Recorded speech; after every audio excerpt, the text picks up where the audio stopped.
I came to understand that photography had a broader vocabulary than the one that everyone was using. The fact that it involved a removal from the fetishistic, consumerist aspect of photography was also appealing. I see the lens and the modern camera as if all painters were using 3 colors. So as a young person launching out with an aspiration to make art, not so much to be a photographer, but to make art or to have my images have breath, I felt that I needed to use some visual vocabulary that wasn't the same vocabulary that I'd seen trillions of times in images. In my work, I've really tried to keep myself out of my work.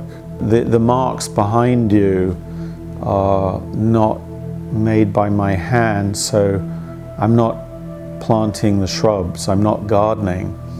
Yet the whole thing is set up by me. So there's this dance between revealing and not participating. My interest in the snake now, as an adult, is entirely metaphorical. And I think in a way the snake, like the mushroom, which is also something that children are warned against, sets it up to have a kind of psychological vibrancy. And snakes in all cultures have that vibrancy, and generally they represent the underworld. A creature that bridges the underworld and the waking world, the surface of the world.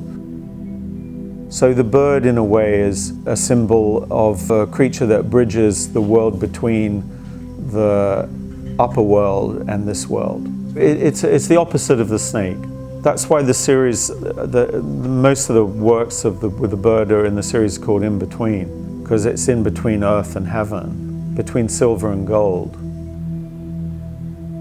When you say Medusa to people, you focused on the part of the Medusa story, which is when her head is decapitated.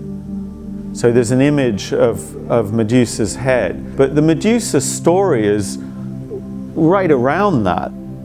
There's how Medusa became Medusa. And there's a story of her head after it's decapitated.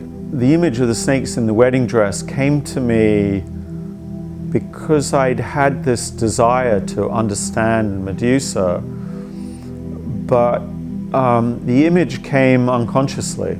And after I'd made the image, I looked at it and thought, oh, wait a minute. This is part of the Medusa story, because there's a story of Medusa's body after her head is removed.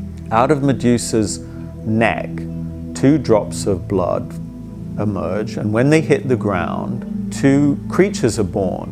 One is a golden shining man. Sounds pretty positive, right? And the other creature that is born is Pegasus. And for me, Pegasus is the most optimistic image in art. And so the Medusa story turns from being immensely toxic to immensely positive. Well, the beginning was around age 15 and going to show my photographs to an art teacher. And before opening my portfolio, I was apologizing for my work. I said, I'm sorry, my pictures are not very good. I don't have a good camera. And his response was, you don't need a good camera. You can make the best pictures in the world with a pinhole camera.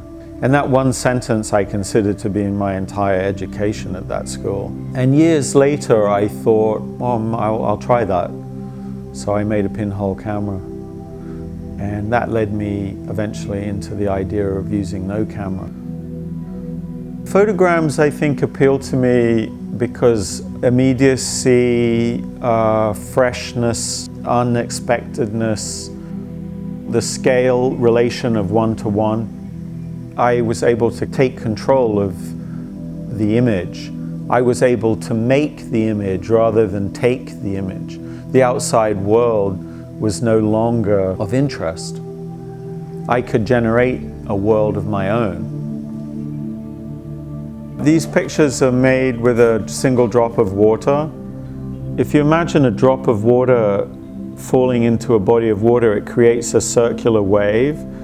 And theoretically, that wave is infinitely large. And so within that giant circular wave, all life is contained. The idea is that it's big enough to contain everything. So then it becomes the ark, the A-R-K, the boat. It's also an arc, A-R-C, and it kind of connects, it's an intellectual connector for me around why I've worked with water for 30 years. The idea of photograph and mirror seemed a perfect and also magical combination. Traditionally, people had made daguerreotypes of skulls, candles, books, hourglasses. But because as a modern practitioner of the daguerreotype, my desire is to make images that are, an unheard of 11 by 14 inches or 16 by 20 inches, there's the possibility to do things one-to-one. So the skull became one-to-one. But it has a very traditional, literal, I would say superficial image. Memento Mori as an object that would allow one a moment to ponder one's demise. A device more than a picture. The rabbit's, a traditional Easter symbol. It's fertility, it's sacrifice, it's the lamb of Jesus is the lamb, the sacrifice, the murder of the innocent. These things are in us. We're not switched on to that channel where we really have access to that material. We're kind of switched on to cultural channel 2017 globalization. That's our channel. But the other channels are still playing, we're just not turning them on. So those images just popped out, of an interface between Adam and Adam's story and those other channels. Because I felt bereft, I realized that I had a position to appreciate the Taj that most academics didn't even consider. Without the bereavement having a role in your thinking, you couldn't possibly approach the problem of the Taj. The impetus of the Taj was this passion, need, like biological need for distraction, because death wasn't an option. In the few seconds when I was having my revelation around the Taj, I realized I needed to do the hardest thing that I could think of. And what jumped into my head was world's biggest daguerreotype, which was hard to do. I own this negative from 1874 of the Taj, photographed by John Murray. But I'd never really looked at it. And when I really looked at it, I realized that he'd sort of screwed it up. Because you think of the Taj as this perfect, symmetrical building. The way he'd photographed these 3 panels of the Taj, it wasn't possible to reassemble the building for it to look anything like a Taj. So using Photoshop, I was able to reassemble it. And in the end, I just sort of threw that away and made what I call Frankentage, which is I just made it my own building. The dome was bigger than it should be, towers were removed, But it was also the idea of finishing his print, because I thought, how nice, that he couldn't finish it properly, and 150 years later, I could work with his material. A lot of our experience of, we'll call it life, this experience, has the quality of a dream.